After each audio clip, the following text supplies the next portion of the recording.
Gymnasts have great transfer skills to other sports. Athletes now can earn a living from doing their sport, which is great. Back in my day, you couldn't take a penny or you were deemed ineligible to compete. I was named to the team, and I have to say that making the team is far harder than actually competing in the games because... Excellent. Okay. Dusserre.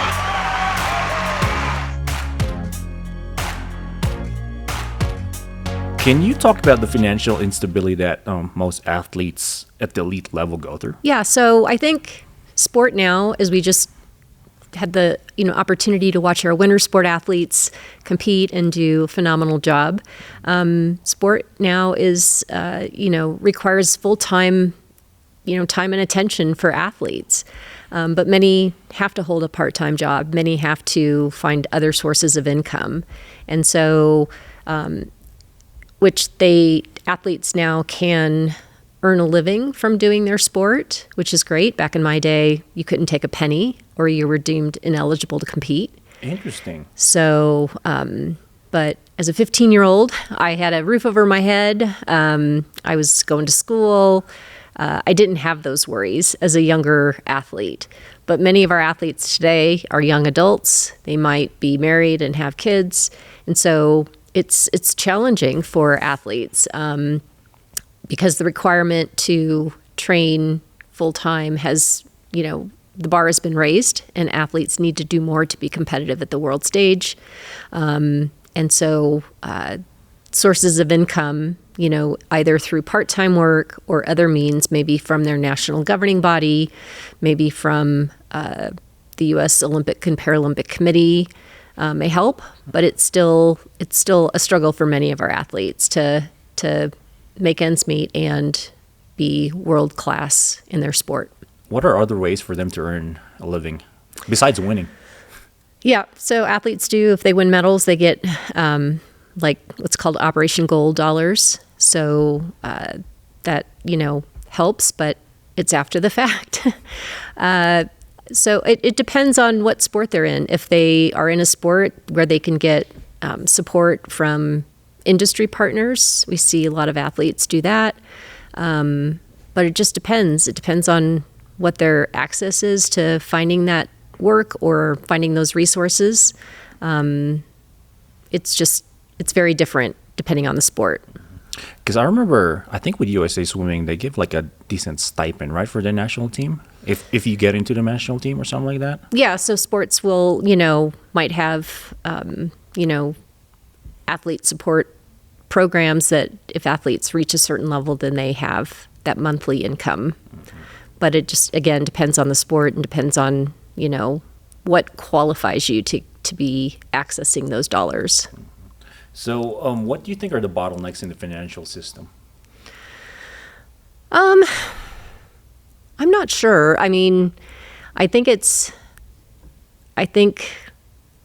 we're seeing college sport now change dramatically and very quickly. Athletes in the college ranks now can earn money through what's called NIL, name, image, and likeness. So we see college athletes having the opportunity to earn an income through those means. But in terms of bottleneck, I think it's just, our you see our professional leagues and the income, that is driven through games and, it's every season. So it's just our athletes train and prepare at that level. But the system is just different.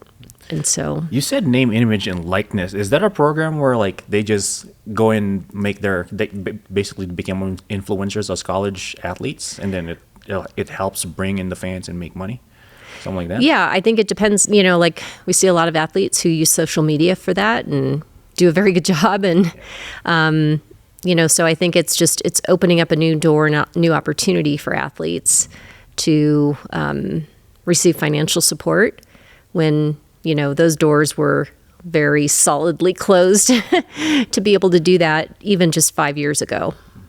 Yeah, I had one of my buddies, Mark Sanchez. He came here. He's a pro athlete.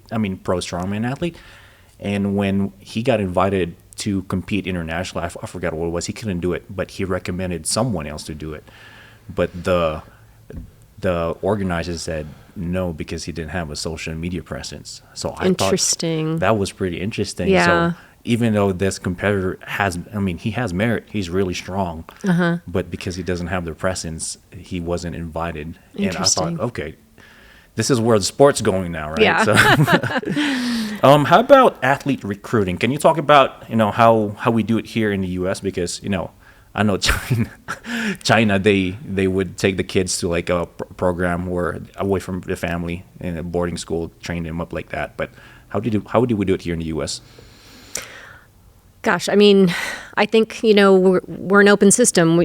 Sport is there's a democratized process where any kid can seek and be involved in any sport, depending on, what their interests are, what capabilities they have through, family or community programs or just, networks. So, I mean, when you talk to a lot of Olympians, the story is very similar across sports and through generations of, I got interested in my sport because I sat and watched the Olympics when I was a kid, and it was something that, I desired to do. So for me, it was watching Nadia Comaneci back in the 70s, who was the first athlete to score a perfect 10.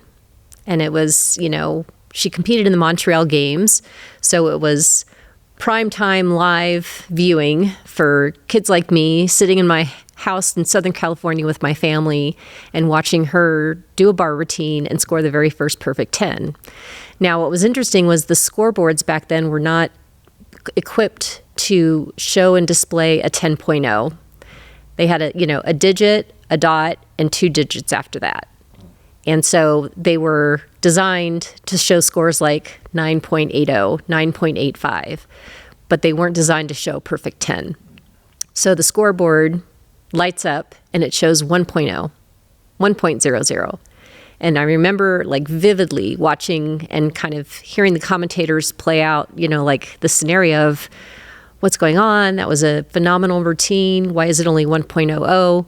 Then the announcers in the arena state that it's not a 1.0, but in fact a 10.0. So it was a pretty amazing kind of event that unfolded on live television to see that. She then went on to score several other perfect 10s, won many medals. And at that point, I was hooked as a kid. That became like my destiny, was to, take that path and try to become, hopefully someday an Olympian. How do you get a 10.0 for us who don't know anything about the back end judging for it? Yeah. So the system is a little different now. Back then it was, basically 10.0 was the highest score you could get, and judges would then deduct from that as long as you met the requirements within the routine. We have more of an open-ended scoring system now, so athletes can score as high as a 16.0. So for those who were gymnastics fans back in the 10.0 era, probably a little easier to follow back then. But now I think you're starting to kind of see a better understanding of what, demonstrates a great routine versus a not so great routine. They've done a great job through television to show that athlete, scored in the green or did a routine that was in the green, basically, that they hit all of their elements and they should expect a good score. A yellow is probably did okay, and then a red. So they use graphics on television to help the audience and the fans understand it. But I think we all witnessed in the games in 2024 with Simone Biles. I think it doesn't take a trained eye to see somebody like Simone compete and see how, just absolutely spectacular she is, and how her skill level and expertise in the sport is, heads and shoulders so above many. So, are you able to talk about, the incident about the Paralympic committee banning the Olympians having rings on their bodies? You remember that? I can't, that's one I probably can't speak to as much because but I mean, as we know, like the rings are a very valuable brand. And so, sponsors of the Olympic Committee pay very large sums of money to have those rights. So, Yeah. Yeah. I think they got rid of that ban in 2024. did they? Yeah, they Yeah, did. I'm not familiar with that, but Because people were like, well, if you used to be an Olympian, you have the rings, and then you got hurt, and then but you're a Paralympian now, you still have those rings. Yeah. What would happen? So I don't know. I mean, I figured I'd ask you since you were actually in that world. Yeah. I'm not familiar with the rule or anything. I just know, like with the committee, that it's, there are fairly strict rules around using the rings. So Yeah. They're even for us. I was like when I was at swimming, I was like, well, we can't just willy nilly use it. So it's that valuable. yeah. you know. But what I love seeing now is like you can buy Team USA gear and apparel. So in the lead up to Paris 24, I remember walking through airports and seeing people wear, like what we call the Stars in Motion, which was the LA 84 Games logo. So it looks like stars that are moving, and then it has the Olympic rings. And it was really cool to see like everybody can, help support and champion our athletes and wear Team USA with pride. So So let's talk about you. When you qualified for LA, can you paint a picture of what it was like preparing for the 84 games? What the training was like, nerves, were there setbacks, Yeah. sponsorships? You said there was no sponsorship back then, or yeah. but what was it like? Yeah, so at the time, I was a young, a couple years before the games, I was an athlete, I would say an emerging athlete. So I was a junior athlete, kind of emerging into the elite ranks. And How old were you? at that time I was probably 12 or 13. So, but it was one of those, like as an athlete with coaches making that decision to like go for elite, see if we can, do the skills that required, compete and earn a certain score to be able to be designated as an elite athlete. That road was tough. Took me 4 tries to compete to earn that kind of designation, and had a lot of struggles through that process, but a lot of learnings as well. And so once I was able to qualify elite and started to compete at the national level, I started to make that progress and take those steps closer towards, competing at national championships, and then what doors might open to compete internationally. So, but it wasn't easy. I was always an athlete who was, I would say, middle of the road through every level. But something, kind of happened when I hit that like pre-elite and elite level where things just started to click and started to see some success. If it took you four tries to get to the elite, I mean, what were the things that you needed to do to go from junior to elite? I think the qualifications. yeah. So oftentimes I would do the qualifying meet and have a fairly significant mistake or series of mistakes, and part of that was struggles that I was having with certain parts of the routine that I couldn't get figured out, and other was just nerves. So, but I think that those trials and triumphs were really foundational for me to learn how to then handle being at that elite level when I finally made it. So it was a little bit of like, okay, like can't get much worse. So, but then, with sports like gymnastics where athletes tend to be very young, making the team, I would say I wasn't really on anybody's radar a couple of years prior to the games. I was part of a group of emerging athletes that were all trying to make that jump, and I didn't probably really stand out to anybody. But I would say about 18 months before the games, things started to really come together and click, and went from really not being on anybody's radar to being like, ooh, it might happen. It could happen, to then going to the selection process and having everything really come together and, happen at the right place in the right time. So, was named to the team. And I have to say that making the team is far harder than actually competing in the games, because sports like gymnastics and swimming and track and field have really strong and deep talent pools. And oftentimes we see athletes who miss making the team that have, the ability to win medals at the games. So sports like swimming and track, you'll see like athletes who rank internationally in the top 10 worldwide, but we can only take 3 athletes to the games, or we can only take 2 athletes in an event. So my trials experiences were much harder and more stressful. But get selected to the games, get to compete in Los Angeles, which was amazing. I think the biggest sort of moment that I can recollect from the games was opening ceremony and getting to see my folks in the stands, because it felt like it wasn't just me walking in that stadium. It was me walking in and celebrating with everybody who helped make that happen. My teammates on either side of me, my parents in the stands, other family watching on TV.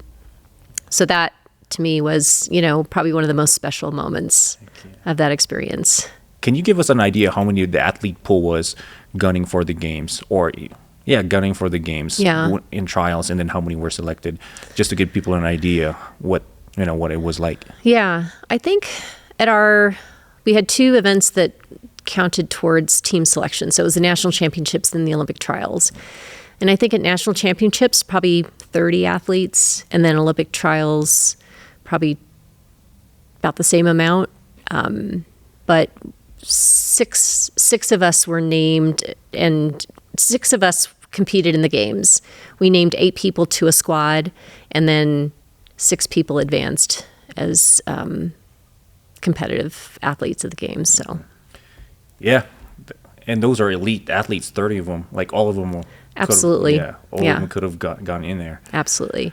So you get to the games. Mm-hmm. You said, like, when you get to the village, right? Like, all right, now you're here. You're actually here. What was it like for the briefings? Some rules? Are they things that I told you to prep? Things that you weren't allowed to do or were allowed to do while you were there competing? That you remember? I mean, we were so like insulated from a lot, because we were, we stayed at the Olympic Village. We were transported from the village to our training and competition venue each day. The village was really kind of our own little like city. But back then, we didn't have social media. We didn't have the access to the outside as much. But I think that, that experience was pretty amazing, and getting to meet athletes from different countries. And we did have one evening where we finished practice. Our training and competition venue was at UCLA. So Westwood Boulevard is kind of the main street that runs down, the main city where UCLA is, a lot of shops and kind of like stores and everything.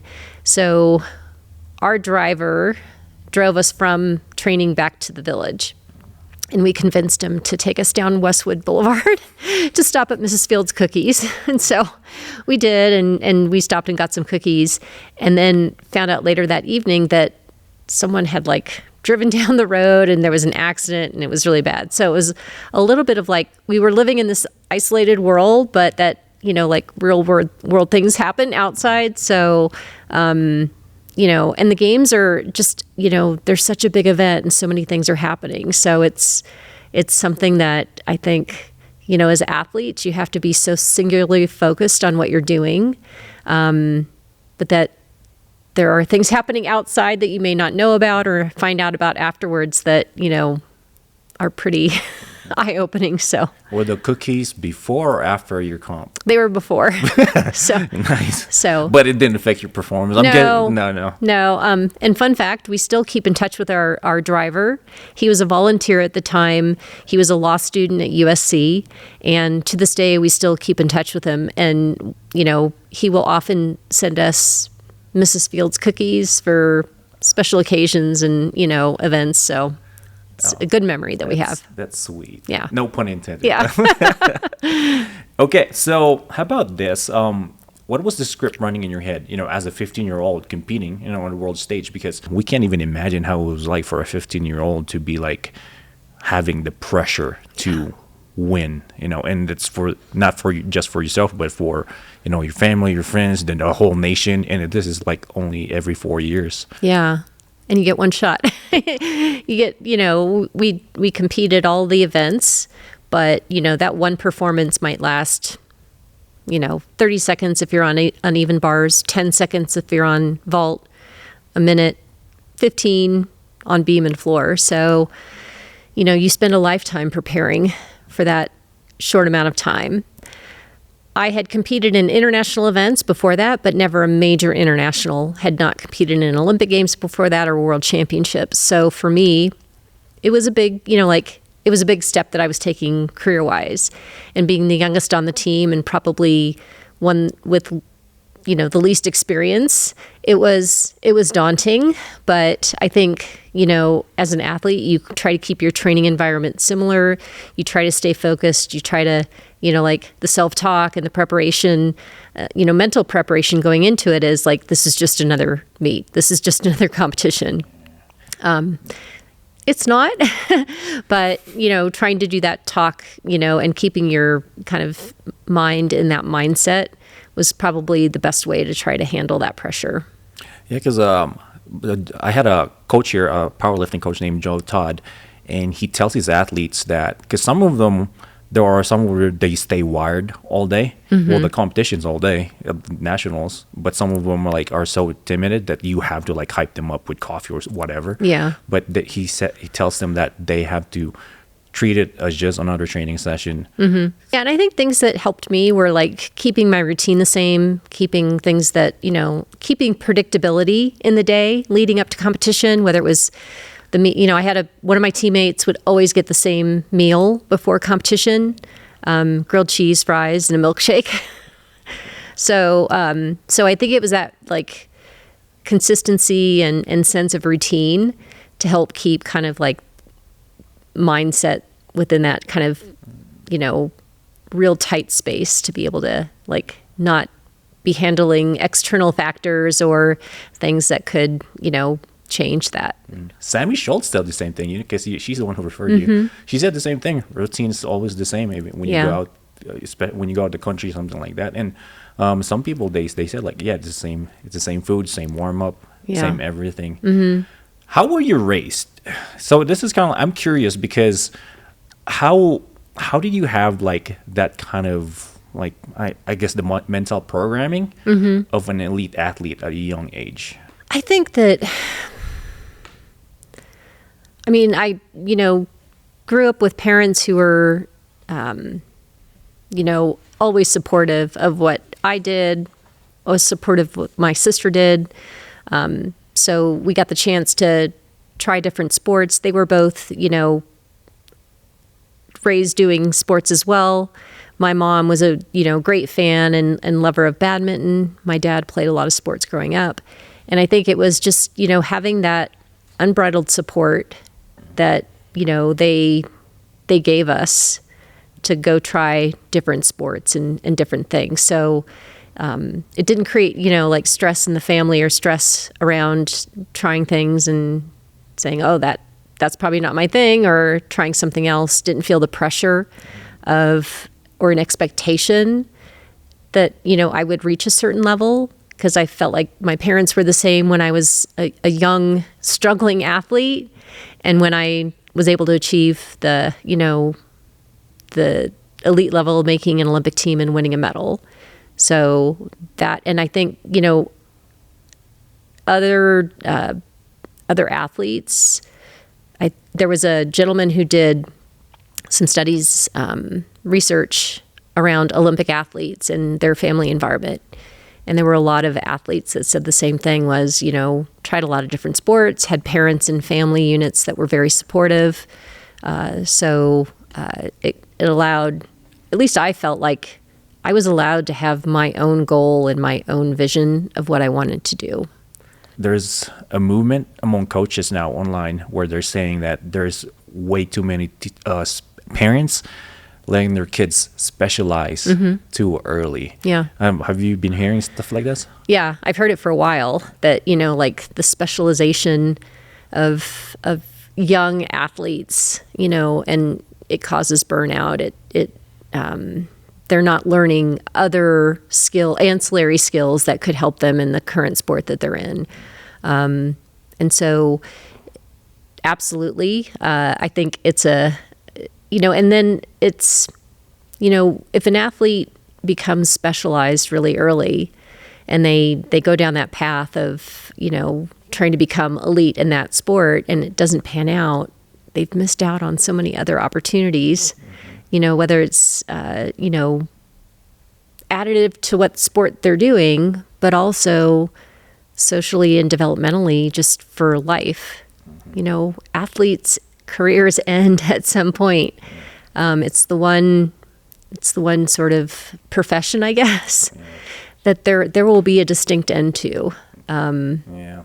So the thing is that when you see the kid, like a 10-year-old, crushing it, right? They're not usually the ones at 25-year-old who are crushing it in the Olympics or the national stage. At least that's what people are saying, because their joints are destroyed.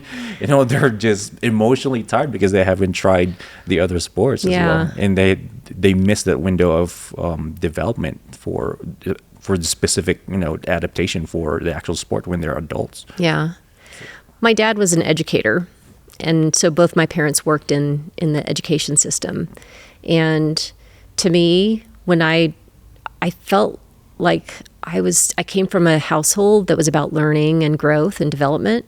And that was the approach that I took as an athlete. I was always very curious, always very interested to learn the why behind something and use that to help solution, problem solve and put solutions to what I was trying to, overcome. And later when I became a coach, I coached for about 10 or 11 years. I took that same approach with the athletes that I coached. Gymnastics? In gymnastics, yeah. So my mantra was I'm a mentor, I'm a teacher, I'm a role model. That is, I'm there to help athletes advance in the sport, in this sport and bring that technical expertise. But at the end of the day, if I'm not, providing that mentorship to my athletes to help them overcome the hard parts of the day that they have. If I'm not an educator in not only what I'm teaching them in the sport, but also, how would you solve that? Or how would you want to try to come up with a solution for that? And really, a role model in the behaviors that I took in the gym and, as a young adult. I like that because even for me here at the gym, when I just started, I would just tell the coach the athletes or the members, this is what you're going to do. This is how you're going to do it, et cetera, et cetera. But now that I'm older and wiser, and I was like, all right, how would you approach this? What would be your pace? What's a better scaling option for this? And they start thinking about it and they become more self-sufficient so that if we're not here anymore, they can do it on their own in the future. At least that's the goal for me. Yeah, that was always my goal as a coach, was to be that kind of that voice and that presence for the athletes that I coached so that they could, and certainly there are times that you have to here's the work we've got to do. And you just got to there are days where you just have to put in that work, put in the reps, put in the time. But always tried to take that approach too with the athletes because I wanted them to grow and learn and know that whatever point that career came to an end, that they had those tools to take beyond with them. What do you tell the coach or organizations of sports where they want to take the glory while the kid's young? Because this is what's this is what happening in some. I've heard this in the swimming world when I used in the swimming world, where you have these age group swimmers where they're so fast, they're destroying everyone. Yeah. But when they go to college, they couldn't keep up with the training because they didn't develop that. But they were just sprinters. They didn't develop the capacity to do long training. Yeah. So, but the people who coached them had all the glory. They had all the they had all the trophies and medals while they were kids. Yeah. Like, what do you tell those organizations? I mean, I don't know what I would tell them. I can only just speak to what like my, and maybe that approach that I took as a coach was formed from my experience of like, what do I want to impart on the athletes that I work with? And so I think that's just my personal like take on, at some point, these young athletes are going to become young adults, and, you want to have that relationship still there. I've got athletes that I used to coach that I'll get texts or emails from, and that's what's really important. Yeah, that's awesome. You want to talk about gymnastics training? Sure. Yeah.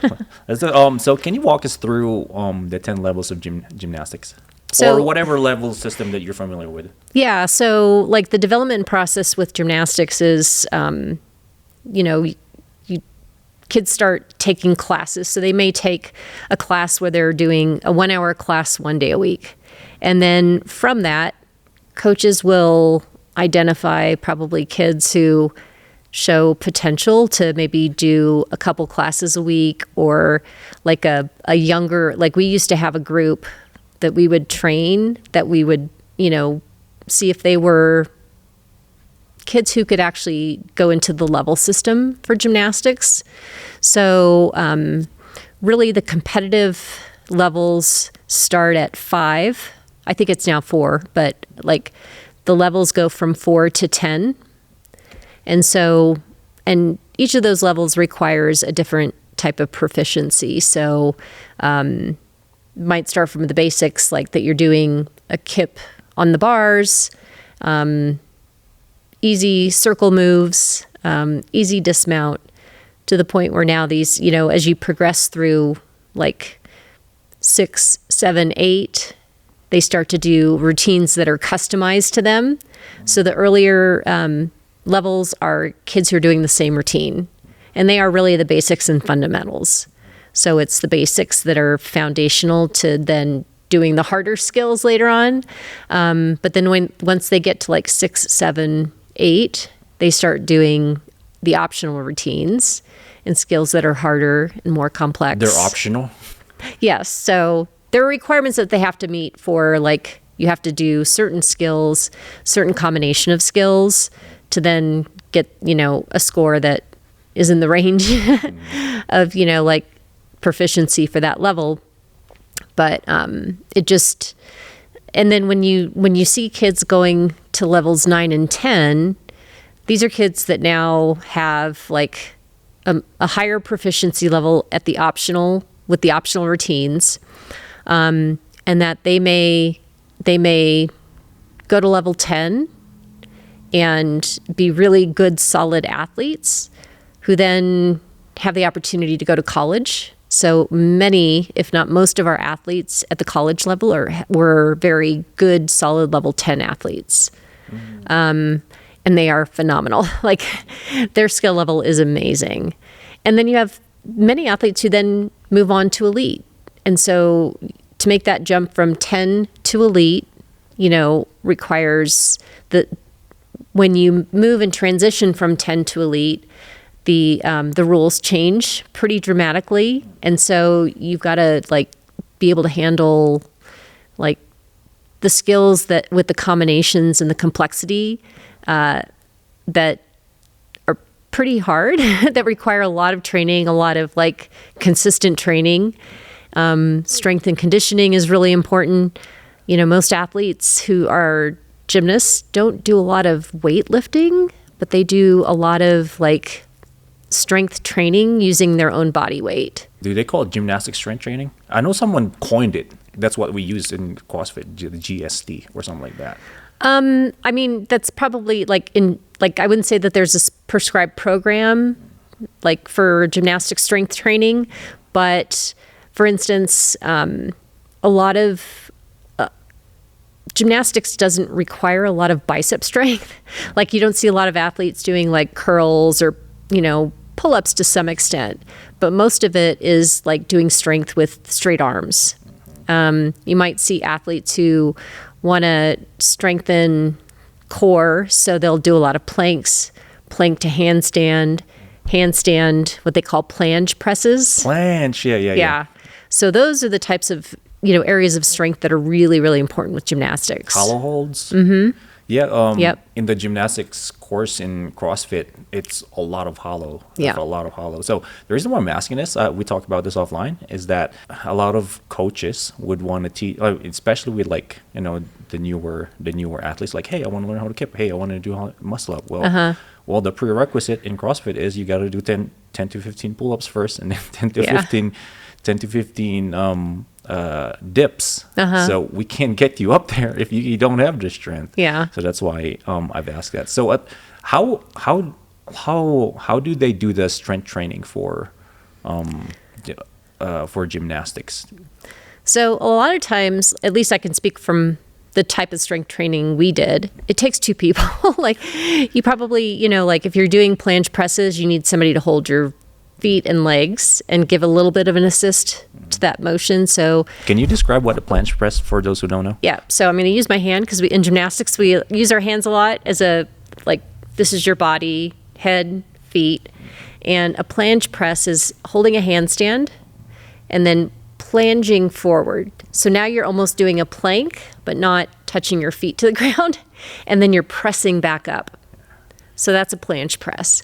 And that's a really critical skill and move for bars and the strength, both shoulder strength and core strength is really key and important to being able to have that foundational base to do the other skills that are needed. So, a planche press is the very end of a circle to handstand, whether it's we call it free hip or a stalder, but just having that strength and that ability to hold that static position is going to be important for just about everything else. How do you scale that for a beginner? If you would just, let's say, hey, you're teaching someone who's generally stronger, but he just can't do it. Yeah. How would be a scale, beginner exercise to do that? I mean, starting in plank and lifting somebody's feet off the ground. Oh, you just lift the feet off the ground. Yeah. Because that's where it starts. It's going to start there. And then, you can lift feet and the person's got to then push through their shoulders to get to a handstand. But, so yeah. That sounds painful. And probably it's interesting. I might want to try it. Yeah. I think pound for pound, gymnasts are some of the strongest people out there. And you watch some of our male gymnasts who do rings. We have an athlete right now who's he just competed at the World Championships, won a gold medal on the rings. First ever American to win a gold medal on the rings at World Championships. His name is Donnell Wittenberg. He is otherworldly when it comes to rings. The rings. Yeah. Yeah, that's the other thing too, because we have ring muscle ups here, and you just do as many ring muscle ups as possible. Yeah. And when I did CrossFit, no one taught me how to do it strict first. We just go up there. It's the same with the bar muscle up. It's kipping. I can't do strict. So now kip is it is a complex skill, even though it's considered like a basic skill in gymnastics. When you're trying to teach 4 and 5-year-olds a kip, it's like, so you got to swing forward, but you're going to then start swinging back, and then you've got to pull it's very complicated for younger kids, but it's like, and it takes a certain amount of core and shoulder strength. But it's one of the best things as a coach is watching a kid get their kip for the very first time, because they feel it and that motion all of a sudden clicks. Yes. And it's like the sky is blue, the birds are singing. It's, but it takes, a lot of work, a lot of practice, a lot of misses. But then once they get that first kip, it's like the light bulb goes off, oh, now I get it. Yeah, it's the gateway to a bunch of our bar movements. Yeah. So the bar muscle, bar muscle ups, the toes to bars. I remember getting my first kip at school on the jungle gym. And it was like, I'd been doing the sport for a while and, a lot of trials and misses, but, just getting it on the, the metal bars at the jungle gym at school and having that same realization of like, oh my gosh, that's how it works. Do other countries use the same system, or like, can you speak for other countries that you're aware of, and how they train their kids? Growing up and watching other countries like Romania and back then Soviet Union, there was a different foundational kind of level that they started with that was much more rooted in dance, ballet, and those fundamentals. So I think looking back when, the Soviets and the, Romanians were the best in the world, they had a different, they were phenomenal athletes in terms of their acrobatic skills, but their artistry was just beyond. And so I think in terms of training and prep, a lot of gymnasts do use the same kind of skill, base skill set to train strength. But I think what I've seen missing is a lot of the dance and kind of the artistry foundation, because a gymnast only has a minute 20, a minute 30 on balance beam or floor exercise to get everything in that they need to get their score at a level to then be competitive. And I've over time seen a lot of the artistry taken out. Taking it out, do they get more points on technicalities? The technical pieces of the routine are going to be the foundation of reaching a maximum score. But I think, in floor exercise, when for female gymnasts, that's where you can really express artistry. I miss the old days on that. Yeah. And we have athletes now that are really fantastic with artistry, but I would say we have less now that. Is gymnastics one of those sport where maybe it's a good idea to specialize, because you actually use all kinds of modalities in it, right? Yeah, I would count, I tried a lot of different things, but I didn't ever the one other sport that I did for a competitive season was softball. Because we had a good softball kind of community where I grew up. So, but it is one of the sports where kids start early, they start young, and they do tend to be special, in that specialization track pretty early. And if they continue to progress through the sport, there's not a lot of time or bandwidth to try other sports. So, but I think of other sports that soccer, basketball, track, those sports are probably more natural crossovers to, be multi-sport, but gymnastics is a little harder. However, gymnastics is also a great transfer, gymnasts have great transfer skills to other sports. As a base. Mm-hmm. Yeah. Diving is one, pole vault, freestyle skiing, aerials. Gymnastics, you see a lot of athletes who compete in those sports at a very high level were former gymnasts. Yeah. In fact, one of our athletes who just competed in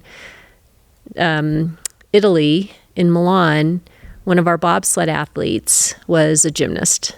Yeah. What's her name?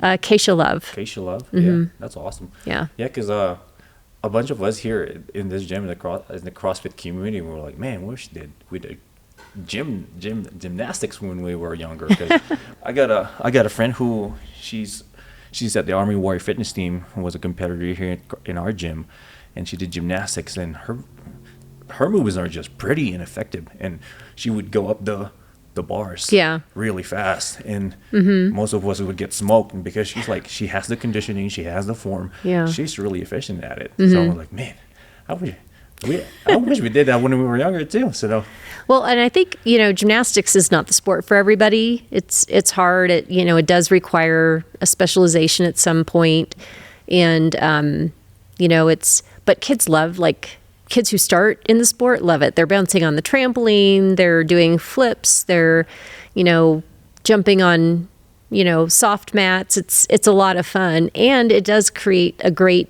kind of foundational base for whatever might be next for kids. So some will stay in the sport, but others hopefully will take those, base level skills to their other sports, and that will be helpful. So What was it like anyway, training as an elite? Walk us through, how the hours were, nutrition. What was it like? So I would say once I got to the elite level, we were probably training 25 to 30 hours a week.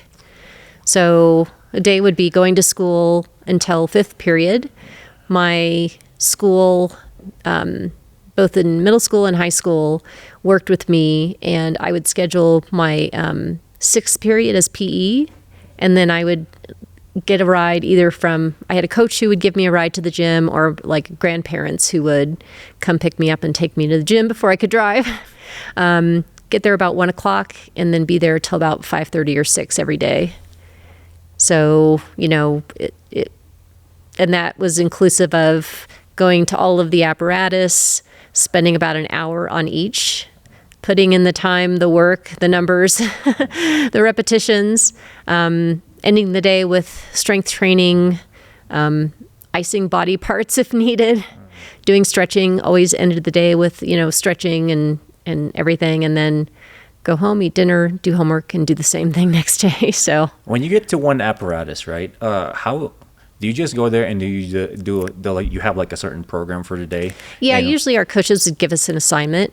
So here's the day's assignment, 7 beam routines, no wobbles, or 5 beam routines made in a row.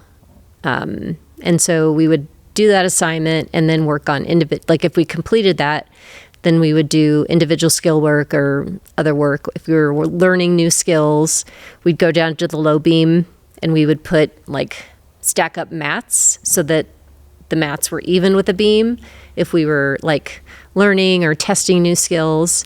And then we would progress up to the medium beam and then the high beam. So each apparatus was different, but we'd get an assignment, we'd have to complete it, and then we would rotate as a group to the next apparatus. So Was there a point where your performance went down and he was like, all right, let's back it up a little bit, or we just kept going? Because I know Sammy said that it was just go, go, go. yeah. I mean, I had a really distinct kind of setback after the games.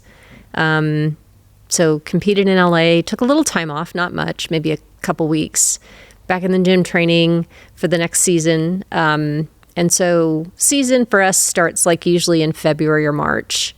And one of my first meets, that's next season, I was competing and did a bar dismount, caught my feet on the bar. So it would be one of these bars here, catching your foot, on the bar, and instead of landing on your feet, I came down on my arms, and so had a pretty serious elbow injury, surgery, 2 surgeries, rehab, getting back. But in the meantime, I grew about 3.5 inches. Interesting. Yeah. So because you were young. Yeah. I was young, but when I competed in the games, I stood about a smidge over 5 feet tall.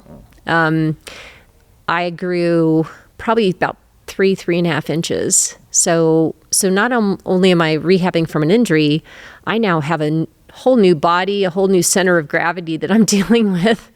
So the forms, the levers just changed. Everything changed. So now I've got to try to get my core strength back, get my skills back, get my elbow back and, to normal and, baseline. But now I'm dealing with a completely different dynamic. So it was significant. It could have been a career-ending injury. And it took a lot of, it took that whole year and then part of the next year to really get back into, I would say, elite competitive shape. But in that year, the sport, progressed dramatically. So in what way? Skills were getting harder. People were doing new skills on events like vault that now were, requiring me to push that limit of, doing new skills and new things. So it took a long time to come back from the injury, but then, getting back to that elevated level was tough too. With retirement, can you talk about retirement? What was the point where you said, all right, it's time to just go ahead and move on? Yeah. So for me, it was a natural kind of, I arrived at retirement at kind of a natural transition point in my life, which is graduating high school. So I decided to, compete my senior year, and I decided not to do college gymnastics. We had some opportunities after the games in '84 to do exhibitions and things that were, so I was able to, and it was after the games that they allowed us to be able to earn money and put it into a trust account. So, but doing that did make me ineligible to compete in college. But the decision I faced at that time was, okay, I've just finished my freshman year in high school. If I do, gymnastics through college, I've got 3 more years while I'm in high school. I have 4 years in college. At that point, we were all dealing with chronic injuries or injuries that were, impacting us. This was before the elbow injury. And so I made the decision to, with the rest of my team, I was the only one who hadn't decided to do it, but with the rest of my team, I made the decision to do the exhibitions and tours, know that I could still compete elite, but that I had to forego college. But my goal was if I can do these exhibitions and tours and save for college, then at least I'll have college secured. And, and when I then hurt my elbow, I think I looked back on it and, okay, at least, if this is a career-ending injury, I've put some money away for college. How did you become one of the directors with USA, the Olympics, USOC? I worked full-time for a while. Our kids were young. When they got to a certain age, I decided to kind of make a career decision and step back from full-time work. Stayed at home with the kids until they got to, an age of a little bit more independence. So when I did step back into work, I worked at the U.S. Olympic and Paralympic Museum in Colorado Springs. And so worked there for about 4 years, really loved it. It was great. It was, about storytelling and, sharing the great things that our Olympic and Paralympic athletes do and that we, how we honor them. And, the job that I'm in now came open, and what was really exciting to me was the fact that when I took that position, we were looking at about 4 years until the games in Los Angeles. And at that point, we knew that there was a good chance that Salt Lake could get the games in '34. It hadn't been decided yet, but, strong chance that it could. And for me, it was an opportunity to go back into an environment where I could see, supporting what our athletes are trying to do and accomplish at a domestic games that could have massive impact, both just domestically for our country, but also on the next generation of our athletes and our youth who are going to be sitting and watching the games, because I was a product of that. I was a product of, being inspired to pursue an Olympic path, and how impactful that was for me personally, but also how our athletes today could make that happen for the next generation of athletes to come. Final words for aspiring Olympians who want to make a dent in the world. I think words of advice would be, for me, it was about just my passion burned so strongly to pursue that path. And I think it's just following that gut, following what it is that you are passionate about. And it's hard, and there are going to be setbacks and heartbreaks, and that keeping focused on that goal is super important. But also don't overlook the things along the way too that you can take with you, because making a team and getting one of those coveted spots is so hard, and it takes, sometimes it takes a little bit of luck too. I look back on my time and think, gosh, when I went through that Olympic cycle and made the team, I wasn't dealing with major injuries. I had a really good competitive streak and season. Everything just came together. But there were many athletes who had that same amount of talent and opportunity and potential that dealt with the injury, that had kind of a bad streak within there. And so, I mean, that's always a risk. And I always reflect on it as, being so fortunate for me that things worked out, and not dismissing that. But for our athletes of today, just continue to keep focused on that dream, and, appreciate the hard work, and know that, America and the U.S. is behind you. I think we're seeing that with fans watching the games, that there's so much pride and camaraderie that comes from the games. And that's a really, really special thing.